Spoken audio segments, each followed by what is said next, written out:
ॐ तत्संयोगृणीमहे दातुं यज्ञाय दातुं यज्ञपतये दैवी स्वस्तिरस्तु नः स्वस्तिर्मानुषेभ्यः ऊर्ध्वं जगात भषजम् तन्नो अस्तु द्विपदे सङ्कतपदे ॐ शान्तिः शान्तिः हरः ॐ श्री गुरुभ्यो नमः हरः ॐ Universal prayer. O hidden light, vibrating every atom. O hidden light, shining in every creature. O hidden light, embracing all in oneness. May each who feels himself as one with thee know he is also one with every other. Om Shanti Shanti Shanti. ಇಂದು ಸ್ಥಿರವಾಸರ ಅಥವಾ ಶನಿವಾರ ವೈಶಾಖ ಶುದ್ಧ ನವಮಿ ಈ ಶ್ರೇಷ್ಠವಾದ ಶನಿವಾರದ ಮುತ್ಸಂಧಿಯಲ್ಲಿ ವಿಷ್ಣು ಸಹಸ್ರನಾಮದ ಮುಂದುವರಿದ 10 ಶ್ಲೋಕಗಳ ಪಾರಾಯಣ ನಮ್ಮ ಜೊತೆಗೆ ತಾವು ಕೂಡ ಪಾರಾಯಣವನ್ನು ಮಾಡಬಹುದು. ಮೊದಲಿಗೆ ಗಾನ ಶ್ಲೋಕ. ಓಂ श्रीरोधन्वप्रदेशे शुचिमणिविलसत्तैकतेर्मौक्तिकानाम् मालाकृप्तासनस्थस्फटिकमणिनिभैर्मौक्तिकैर्मण्डिताङ्गः शुभ्रैरभ्रैरनभ्रैरुपरि विरचितैर्मुक्तपीयूषवर्षैः आनन्देन पुनीयादरिमणिनगद कण्ठपाणिर्मुकुन्दः ॐ नमो भगवते वासुदेवाय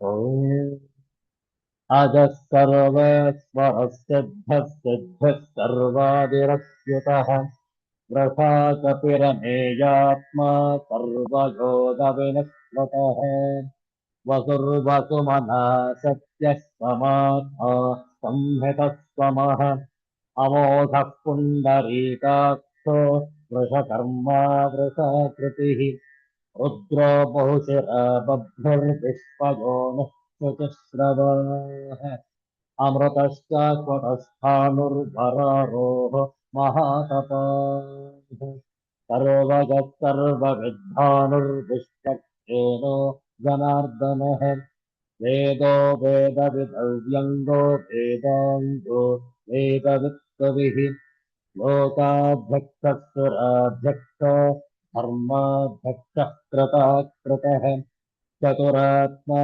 चतुर्व्यूहश्चतुर्दंशश्चतुर्भुजः भाजस्मर्भोजनं भोक्ता सहिष्णुर्जगदादिजः अनघो विजयो चेत विश्वयोनिः पुनर्वसुः उपेन्द्रो वामनःप्रांशुरमोघश्रुतिरोर्जितः अतीन्द्रः सङ्ग्रहः सर्गो धृतात्मा नियमो यमः वेद्यो वैद्यः सदा योगी वीरः माधवो मधुः अतीन्द्रियो महामायो महोत्साहो महाबलः महाबुद्धिर्महावीर्यो महाशक्तिर्महाद्युतिः अनिर्देश्य वपुस्प्रेमा नमेयात्मा महाधृधृत् महेश्वासो महीभर्ता श्रीनिवासः सताङ्गतिः अनिरुद्धः सुरानन्दो गोविन्दो गोविदान्ततिः ॐ शान्तिः हरः ॐ श्रीगुरुभ्यो नमः हरः ॐ.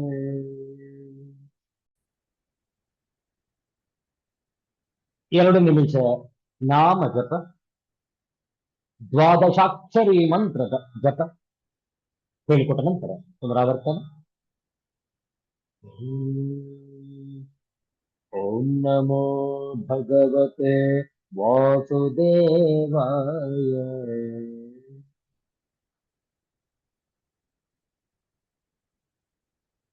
ॐ नमो भगवते वासुदेवाय।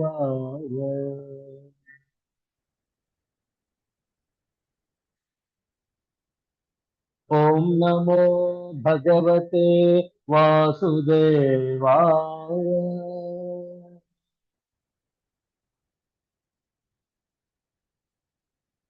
ॐ नमो भगवते वासुदेवाय।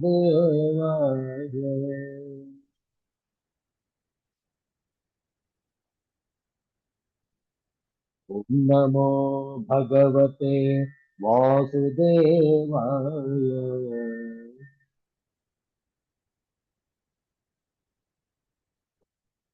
ॐ नमो भगवते वासुदेवाय।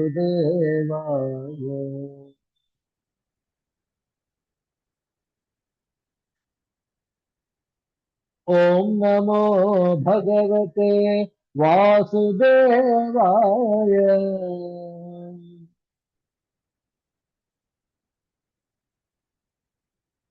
ॐ नमो भगवते वासुदेवाय।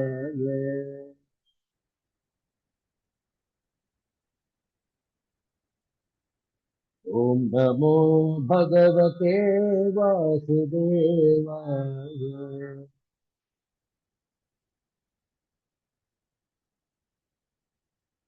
ॐ नमो भगवते वासुदेवाय।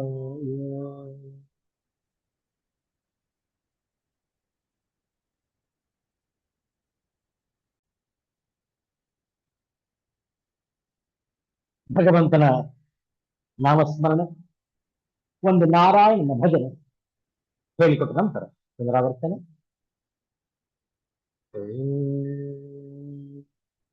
ಕ್ಷೀರಾಬ್ಧಿಶಯನ ನಾರಾಯಣ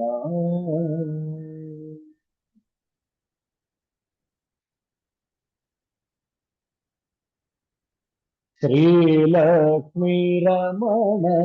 ನಾರಾಯಣ.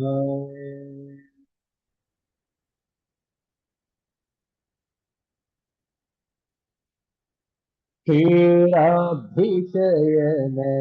ನಾರಾಯಣ.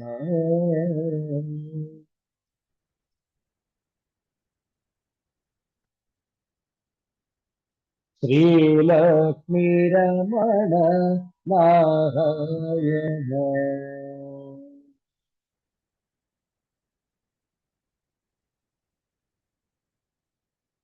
ನಾರಾಯಣ ಹರಿ ನಾರಾಯಣ.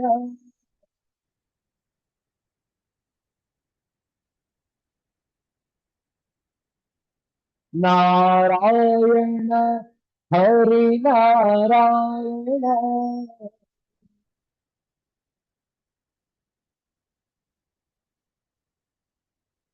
ನತ ಜನ ಪರಿಪಾಲ ನಾರಾಯಣ.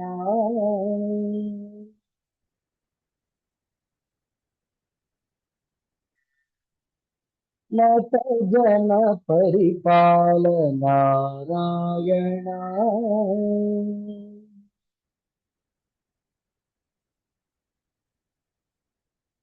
ವೈಕುಂಠವಾಸ ನಾರಾಯಣ.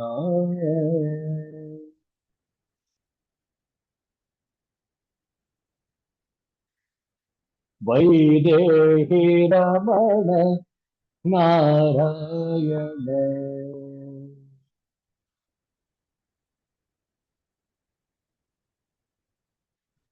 ವೈಕುಂಠವಾಸ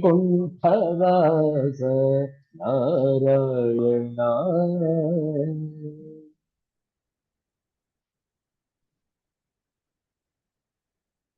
ವೈದೇಹಿ ರಮಣ ನಾರಾಯಣ.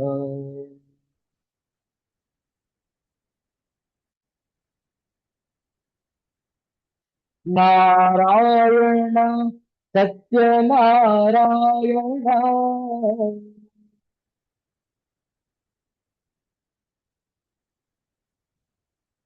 नारायण सत्यनारायण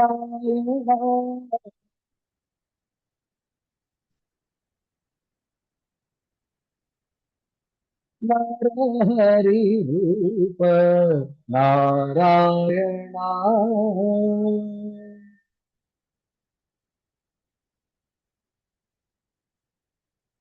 नरहरि रूप नारायण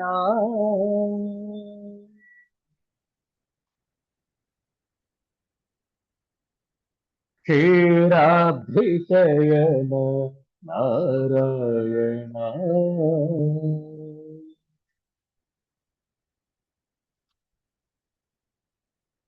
श्रीलक्ष्मीरमण नारायण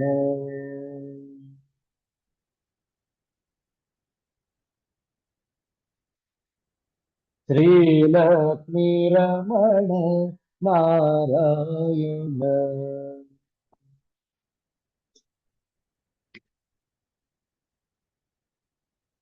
नारायण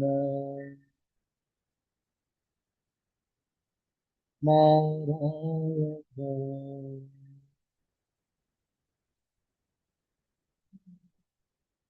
श्री लक्ष्मी रमण स्वामी की जय। सिद्धांत अवधूत चिंतन श्री गुरुदेव दत्त। जय जय रघुवीर समर्थ श्री सद्गुरुनाथ महाराज की जय। हर हर नमः पार्वती पतये हर हर महादेव शंभो।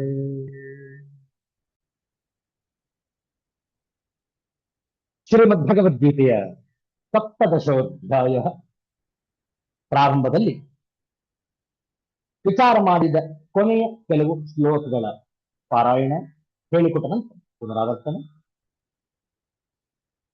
ಓಂ ಶ್ರೀ ಪರಮಾತ್ಮನೇ ನಮಃ.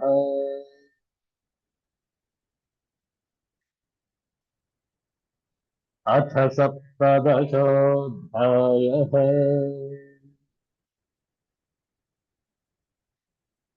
श्रद्धात्रय विभाग योगः।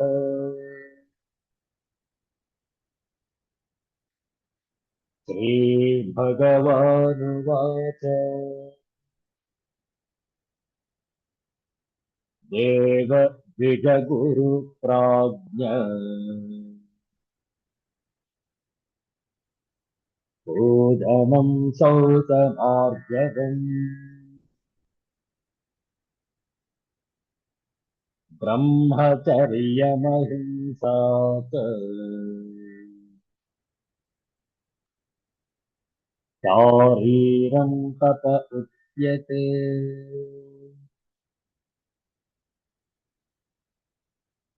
अनुद्वेगकरं वाक्यम् सत्यं प्रियहितं च यत् स्वाध्यायाभ्यसनं चैव वाङ्मयं तप उच्यते।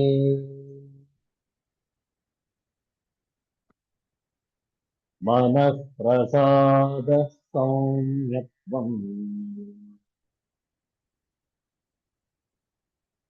मौनमात्मविनिग्रहः भावसंशुद्धिरित्येतत् तपो मानसमुच्यते।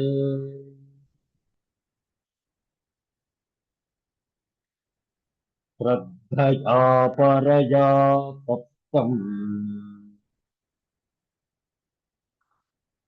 तपस्तत्र विधन्नरैः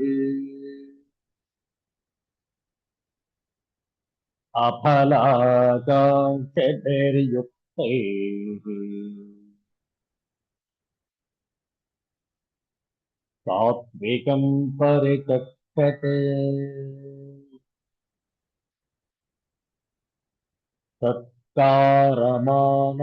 सत्कारमानपूजार्थम्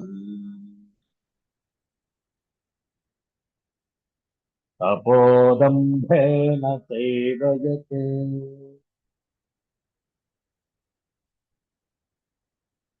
क्रियते तदिह प्रोक्तम् राजसं चलमध्युवम्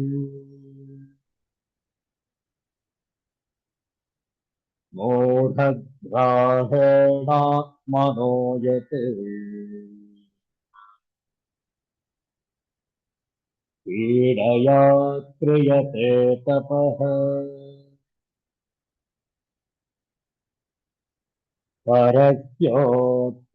परस्योत्सादनार्थं वा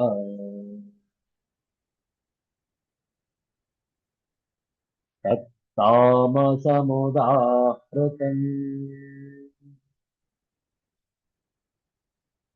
ॐ शान्तिः हरः ॐ श्रीगुरुभ्यो नमः हरः ॐ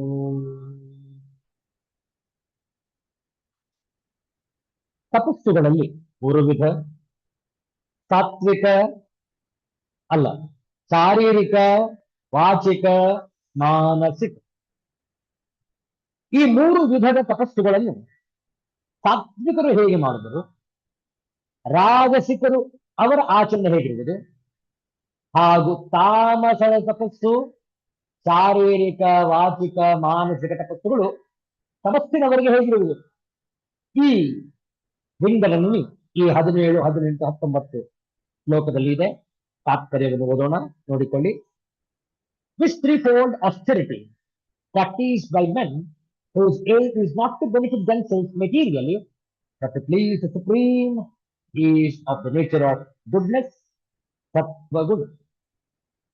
Those ostentatious penances and austerities which are performed in order to gain respect, honor, and reverence are said to be in the mode of passion, rajogud.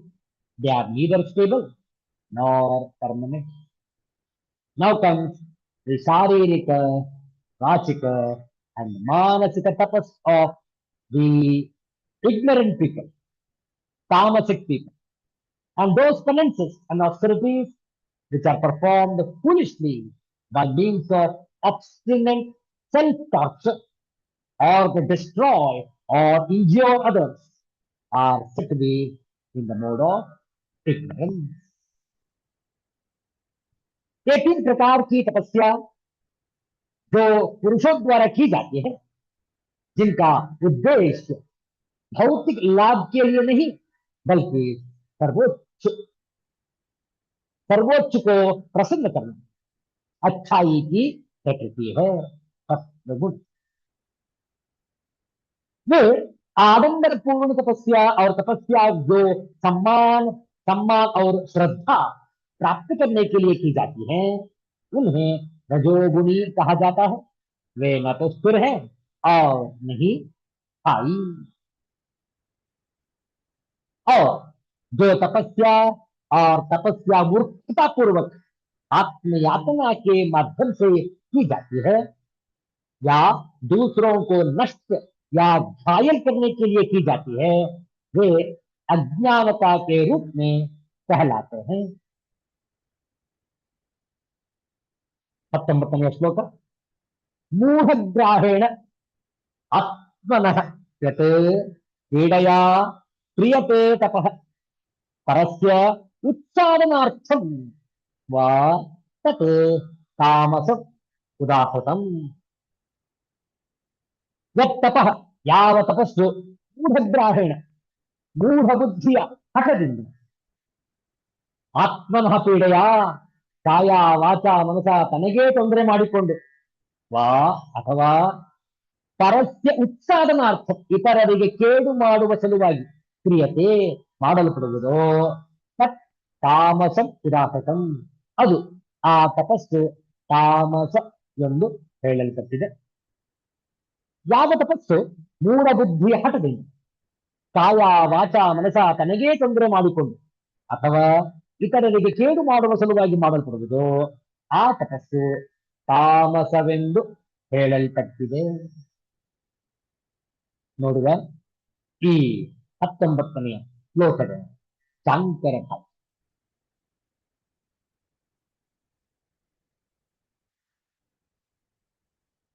ಮೂಢ ವಿಶ್ವಾಸದಿಂದ ತನಗೆ ತೊಂದರೆಯನ್ನು ಮಾಡಿಕೊಂಡು ಅಥವಾ ಮತ್ತೊಬ್ಬರನ್ನು ಹಾಳು ಮಾಡುವುದಕ್ಕಾಗಿ ಯಾವ ತಪಸ್ಸು ಮಾಡಲ್ಪಡುವುದೋ ಅದು ತಾಮಸವೆನಿಸುತ್ತದೆ. ಮೂಢಗ್ರಾಹೇಣ ಅವಿವೇಕ ನಿಶ್ಚಯೇನ ಆತ್ಮನಃ ಪೀಡಯಾ ಯತ್ ಕ್ರಿಯತೆ ತಪಃ ಪರಸ್ಯ ಉತ್ಸಾದನಾರ್ಥಂ ವಿನಾಶಾರ್ಥಂ ವಾ ತತ್ ತಾಮಸಂ ತಪಃ ಉದಾಹೃತಂ.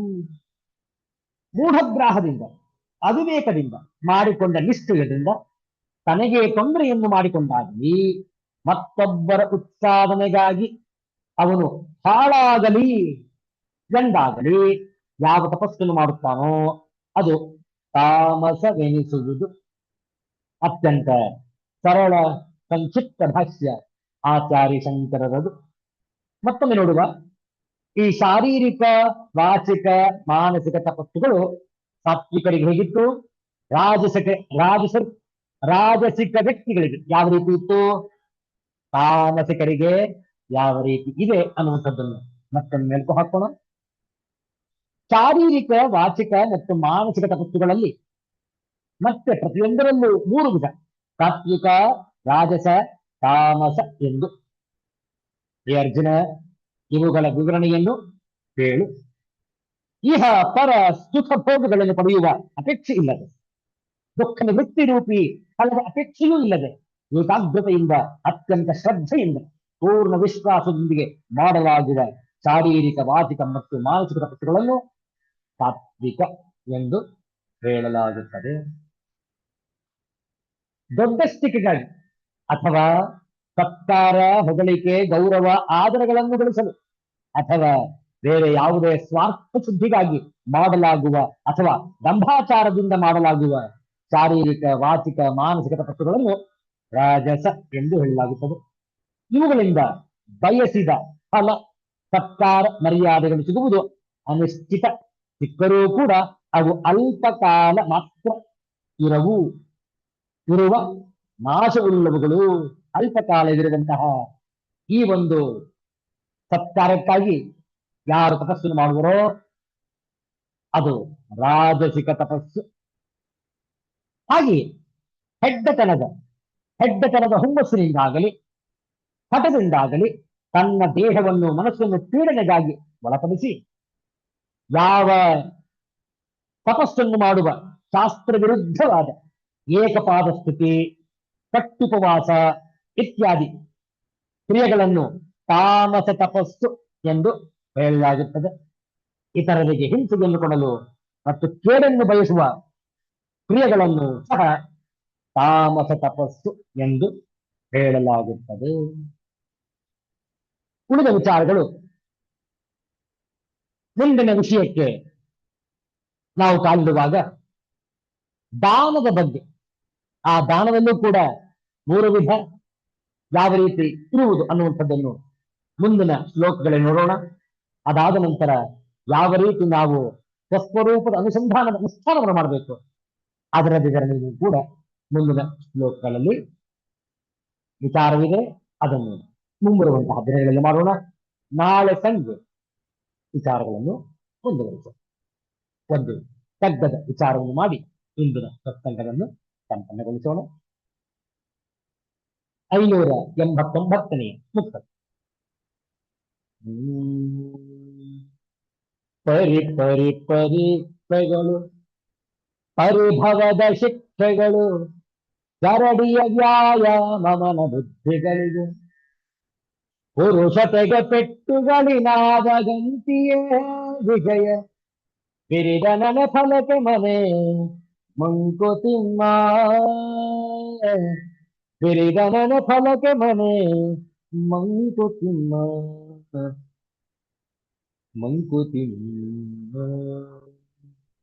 ಪೆಟ್ಟುಗಳಿನಾದ ಪೆಟ್ಟುಗಳಿನ್ ಆದ ಗಂತಿಯೇ ಗತಿಯೇ.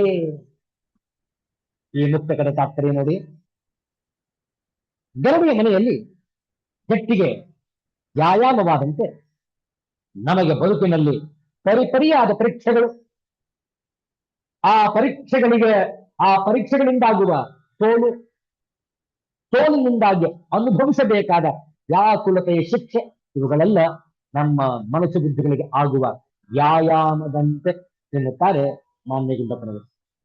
ಗಿಡದಲ್ಲಿನ ಒಂದು ಹೂವು ಅರಳು ನಿಂತರೆ ಅದು ಮುಂಬರುವ ಹಣ್ಣಿಗೆ ನಾಂದಿಯಾದಂತೆ ಬದುಕಿನಲ್ಲಿ ನಮಗೆ ಸಿಗುವ ಈ ಪೆಟ್ಟುಗಳಿಂದಲೇ ಮನಸ್ಸು ಬುದ್ಧಿಗಳು ಪಕ್ವವಾಗಿ ಬಾಳಿನಲ್ಲಿ ನಮಗೆ ಜಯ ಸಿಗುತ್ತದೆ ಎಂದು ನಮ್ಮ ಅನುಭವಗಳಿಂದ ಸಿಗುವ ಫಲದ ವಿಶ್ಲೇಷಣೆ ಮಾಡಿದ್ದಾರೆ ಮಾನ್ಯ ಗುಂಡಪ್ಪನವರು ಈ ಪುಸ್ತಕದಲ್ಲಿ.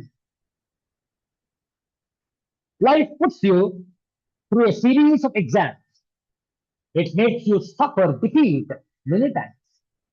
These are to be taken as exercises of mind and intellect.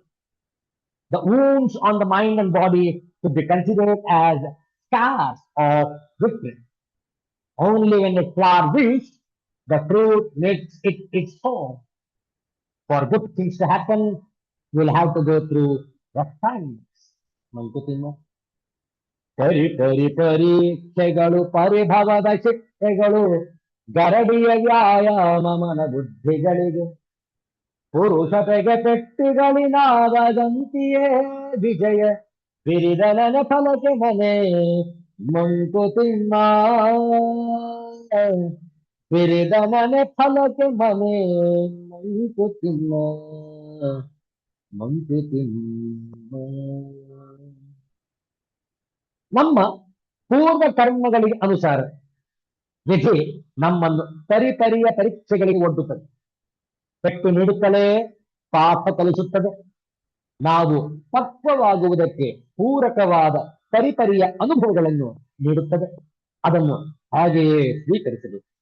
ಜೀವನದಲ್ಲಿ ಒದಗುವ ಕಷ್ಟಗಳಿಗೆ ವಿನಾಕಾರಣ ಕಾರಣಗಳನ್ನು ಹುಡುಕುತ್ತಾ ನಮ್ಮ ಕಷ್ಟ ಕಾರ್ಪಣ್ಯಗಳಿಗೆ ಅನ್ಯರನ್ನು ದೂಷಿಸುವುದು ಸಾಮಾನ್ಯವಾಗಿ ನಮಗೆ ಕಾರಣ ಸಿಗುತ್ತದೆ. ಕಾರಣವೇನೆಂದರೆ ನಮಗೆ ಸತ್ಯದ ಅರಿವು ಆಗಿರುವುದಿಲ್ಲ. ಬದುಕಿನ ಹೋರಾಟದಲ್ಲಿ ಮಲ್ಲ ಶಾಲೆಯ ಗಟ್ಟಿ ವ್ಯಾಯಾಮದಿಂದ ಗಟ್ಟಿಯಾದಂತ ಮನಸ್ಸು ಬುದ್ಧಿಗಳಿಗೆ ಅನುಭವಗಳು ನೀಡುವ ಕಸರತ್ತಿನಿಂದ ಗಟ್ಟಿಯಾಗಬೇಕು. ಹೇಗೆ ಒಂದು ಗಿಡದಲ್ಲಿ ಸ್ವಶಕ್ತಿಯಿಂದಲೇ ಚೇತನ ಚಿಗುರೆಡೆದು ಮೊಗ್ಗಾಗಿ ಅರಳಿ ಹೂವಾದರೆ ಮಾತ್ರ ಮುಂಬರುವ ಕಾಯಿಗೆ ತನ್ಮೂಲಕ ಹಣ್ಣಿಗೆ ದಾರಿಯಾಗುತ್ತದೆಯೋ, ಹಾಗೆಯೇ ನಾವು ಸಹ ಜೀವನದ ತೋಟದಲ್ಲಿ ಕೂತು ಕಾತು ಪಕ್ವವಾಗಿ ಹಣ್ಣಾಗಿ ಬದುಕಿನ ಸವಿಯನ್ನು ನಮ್ಮೊಳಗೆ ತುಂಬಿಕೊಳ್ಳಬೇಕು.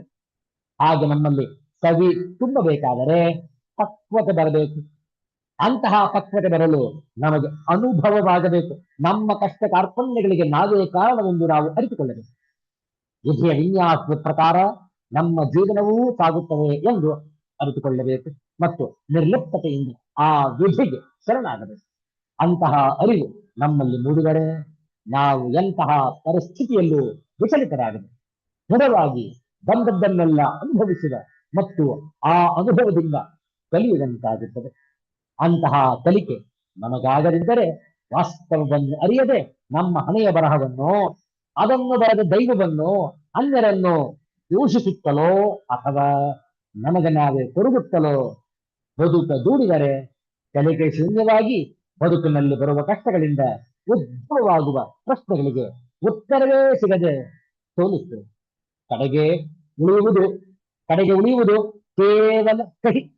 ಅದಲ್ಲದೆ ಅನುಭವಗಳಿಂದ ಕಲಿತು ಪಕ್ವವಾದರೆ ಬದುಕು ಕವಿಯಾಗುತ್ತದೆ. ಆಯ್ಕೆ ನಮ್ಮದೇ ಅಲ್ಲ. ಇಂತಹ ಸದ್ವಿಚಾರ ಒಳಗೊಂಡಂತಹ ಭಗವದ್ಗೀತೆ ಹಾಗೂ ಕಗ್ಗದ ಮುಕ್ತಕಗಳು ನಮಗೆ ದಾರಿದೀಪವಾಗಿವೆ. ನಮ್ಮ ಅಧ್ಯಾತ್ಮದ ಸಾಧನೆಯಲ್ಲಿ ವಿಚಾರಗಳನ್ನು ಮುಂದುವರಿಸೋಣ. ನಾಳೆ ಸಂಜೆ really complicated. ಶಾಂತಿ ಮಂತ್ರ.